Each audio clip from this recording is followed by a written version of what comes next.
Passenger train 8 माह की बंदिश के बाद आज दोबारा बहाल कर दी गई। ट्रेन सर्विस कोरोना वायरस के खतरे के पेश नज़र बंद की गई थी। ट्रेन की चमन आमद पर जिली इंतजामिया और चैम्बर ऑफ कॉमर्स ने शानदार इस्तकबाल किया। मजीद तफसील चमन से इमरान अतार की इस रिपोर्ट में। चमन पैसेंजर ट्रेन कोरोना वायरस से खतरे के पेश नज़र मार्च को बंद की गई थी। मुसाफिरों के मुश्किलात के पेश नज़र रेलवे हकाम ने ट्रेन सर्विस को आज दोबारा बहाल कर दिया। ट्रेन मुसाफिरों को कोयटा से रवाना करके चमन आमद पर ज़िली इंतजामिया, चैम्बर ऑफ कॉमर्स और सिविल सोसाइटी ने शानदार इस्तकबाल करके ट्रेन पर फूल निशावर किए।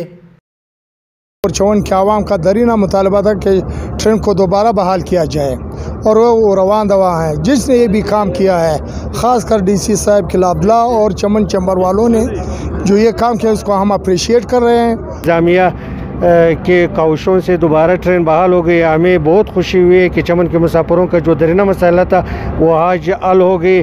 हमें इस पर फख्र है कि आज दोबारा चमन से ट्रेन रवाना। डिविजनल अफसर इंजीनियर मोहम्मद इब्राहिम के मुताबिक पैसेंजर ट्रेन के अलावा तिजारती लेवल पर भी माली ट्रेन का जल्द आगाज़ किया जाएगा, जो हमसाया मुल्क अफगानिस्तान से कनेक्ट की जाएगी, जिसका बाकायदा FBR और रेलवे हकाम के दरमियान मुआहिदा तय हुआ है और प्रोजेक्ट पर जल्द काम शुरू किया जाएगा। चमन से स्पिन बोल्डर की स्टडी रिपोर्ट जो है ना वो आ गई है और ये इंशाल्लाह अभी जो ड्राई पोर्ट बन रही है, आपको पता होगा कि NLC और FBR के जो है ना उनके थ्रू जो है ना कोई ड्राई पोर्ट बन रही है और उसमें जो है ना रेलवे का भी इंशाल्लाह अच्छा खासा शेयर होगा।